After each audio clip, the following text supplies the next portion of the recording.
Hello my friends, you are watching coldemonspl How to Paint series. In today's episode I will show you how I paint and do some preliminary weathering for the built and rigidly glued wheels and tracks from my King Tiger model. Let's get to work. The first thing I did was use an acrylic red primer. It may not be as strong as scanned one, but here it's enough.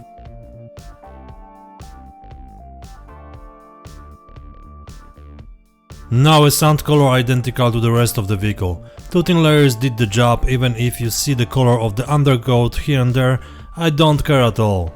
It won't be completely visible in a moment.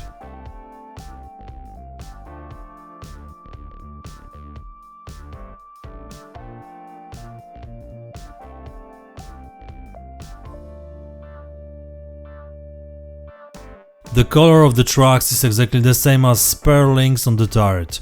This is not some rocket science, the color is very dark brown. As a reminder, I gave you an explanation about this color in the previous episode, so if you haven't watched it, use the link on the top and check what's going on. Okay, the tracks painting with an airbrush is convenient despite the fact that it won't be as precise as painting with a brush, but there is also advice for that. Time was very important to me, so I didn't even consider brushing. Of course you can mask the wheels like here with masking tape or a piece of paper, but it doesn't really matter.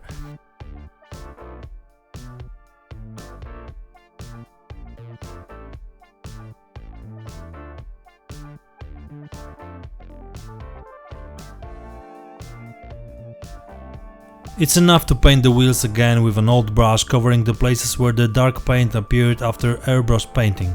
It takes about 5 minutes and we have the basic colors ready.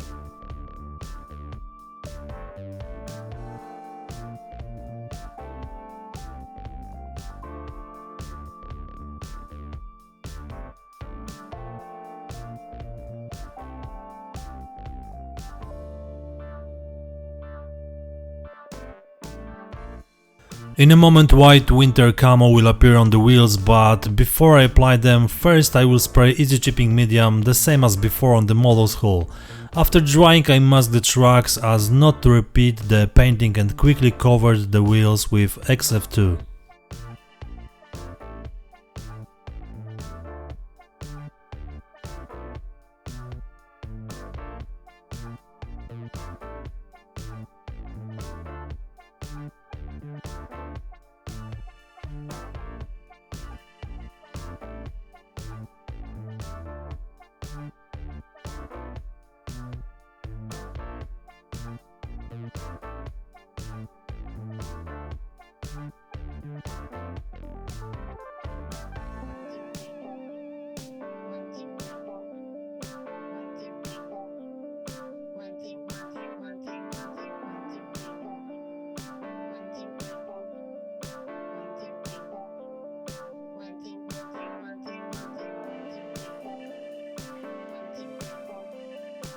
A bit of water will be necessary to destroy the paint coating. Apart from the brush I also used toothpicks and tweezers. As you can see, each of these tools creates a different shape of paint damage, so it's worth using them interchangeably and achieving different results.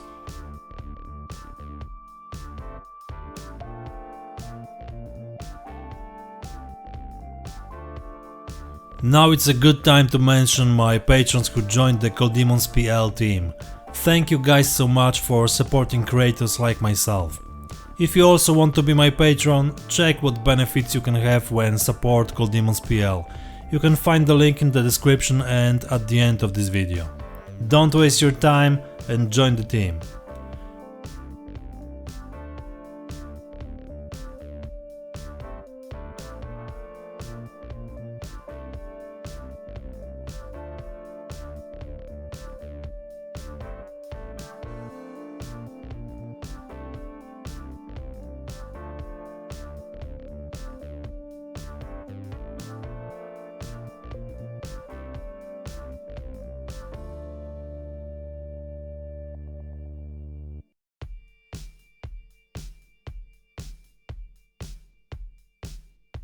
We start the first weathering, which is wash, as usual.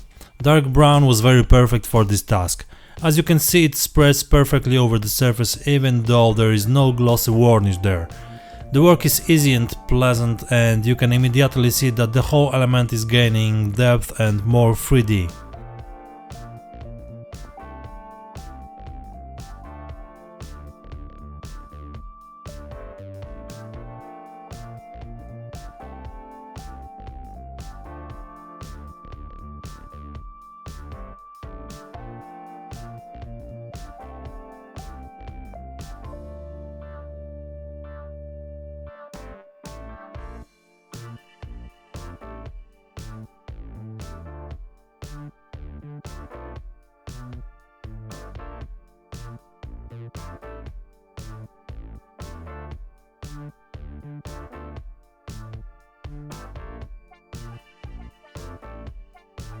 I'm starting stronger weathering now. First some dirt on the tracks.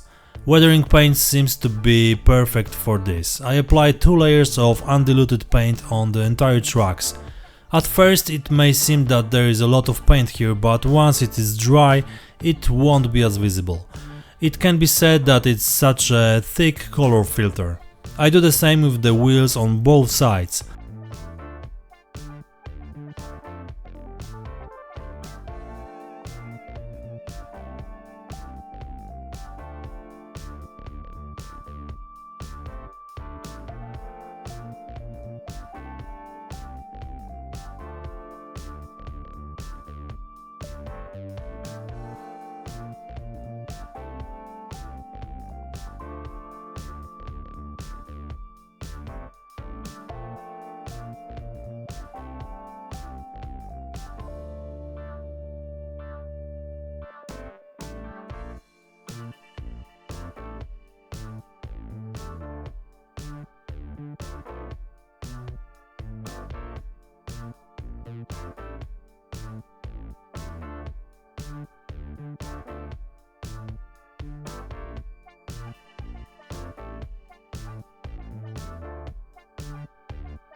Of course, it's time for an accelerator because it will speed up our work a lot. The second layer will enhance the effect, and whether we apply it depends only on our needs as to the final appearance of the tracks. In my opinion, this particular element needs a lot of dirt, so the more we put on it, the better. Of course, with common sense and intuition.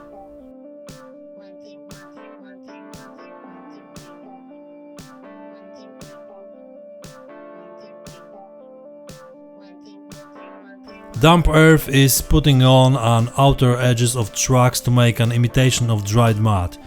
You have to remember to put it on the inside and outside parts of each track.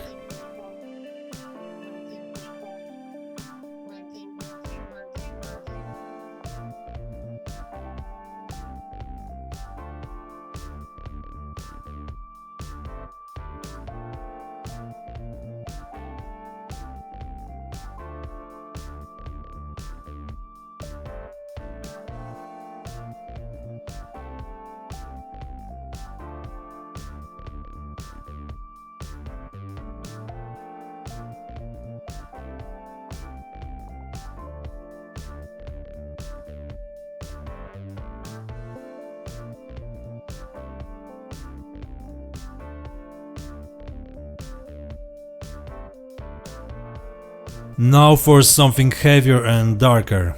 By mixing the pigments ready to use dark earth and little water, I obtained a mixture of the appropriate density for applying into the nooks and crannies of the tracks.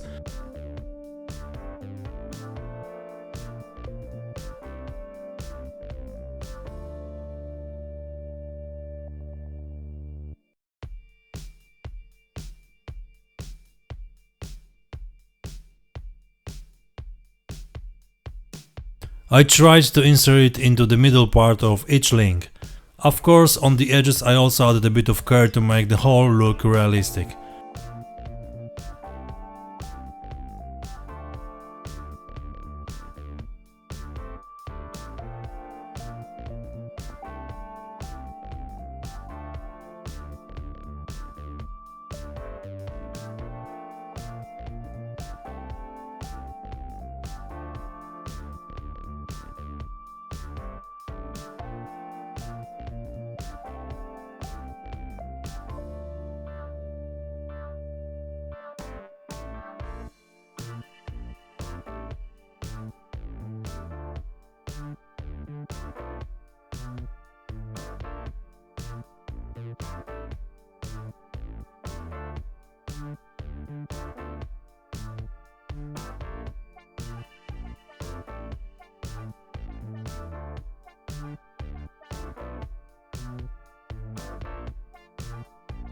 The fresh mud will do the job, adding a dark shade to what I did a moment ago.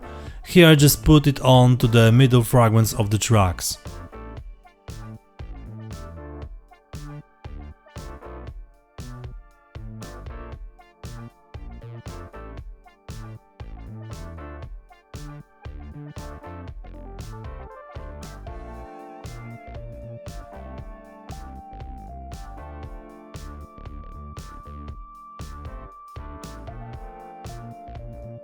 Then I fixed the edges of the tracks, putting on damp earth.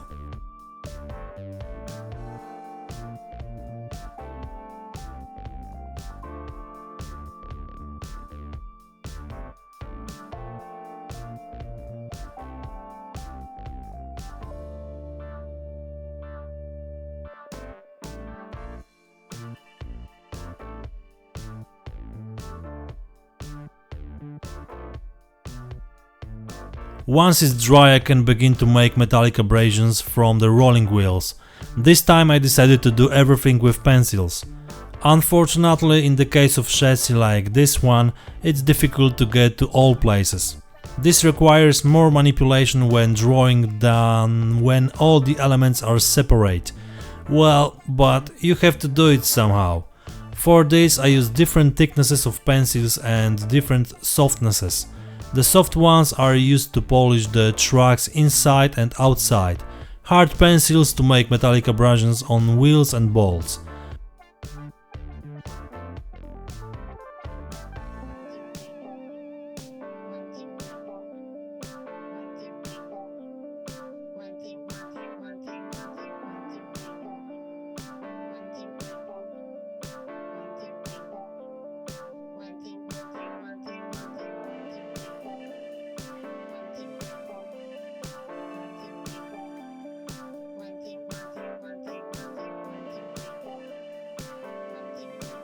Before mounting the finished elements on the fuselage, I also polished the outer edges of the tracks. Here the soft pencil worked best. Ugh, it looks brutal, but nothing to worry about. Weathering paint will be doing a matte undercoat here. I spread the paint over the entire surface and speed up the drying with an accelerator.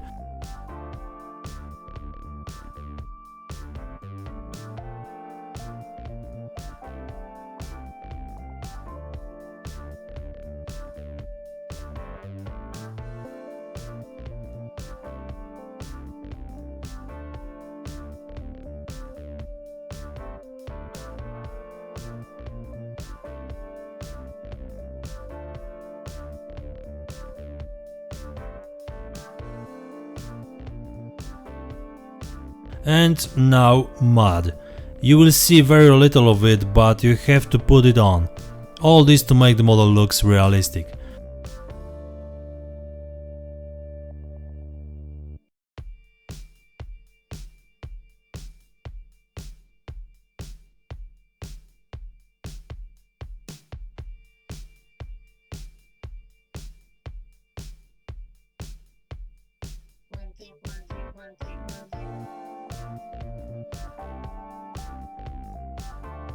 When it got a little bit dry, I applied a dark paint to make a shade of fresh and damp mud.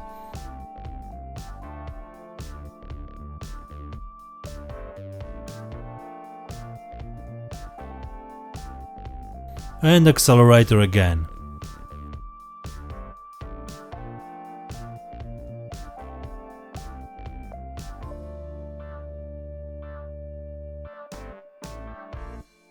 Putting the tracks on the model wasn't a big problem. Now you can clearly see the advantage of using ready-made products and paints instead of pigments. The table is quite clean for this stage of work. It doesn't change, of course, the fact that pigments have their undeniable advantages, and I certainly won't give them up. Even on this model, they will be doing their job in a moment. You may notice that the invisible parts of the tracks aren't completely painted and covered with mud, all because they won't be completely visible. There is no point in wasting materials and time on these fragments.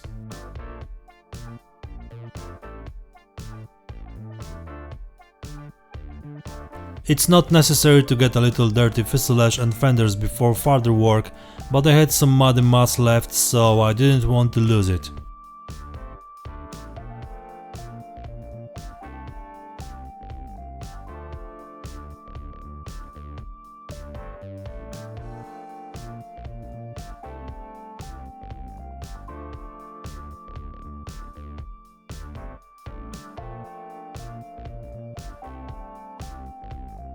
Now another fairly tail on the bottom.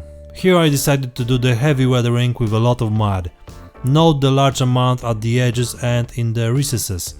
The entire lower fuselage plate was soiled in this way. In the next episode I will add even more effects there and it will look really great.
Thank you for watching this episode and I hope you had a good time. If you like this channel, don't forget about likes and subscribing. You can also share this video with your friends and make sure that they like and subscribe. In a week we will do the whole weathering and I would like to finish this model and deal with other elements of this project. And one information for the end. In 2 months it will be the first anniversary of the channel and I would like to get at least 10,000 of subscribers then. You can help me with this. You know what does it mean. That's all for today. See you next Monday. Cheers!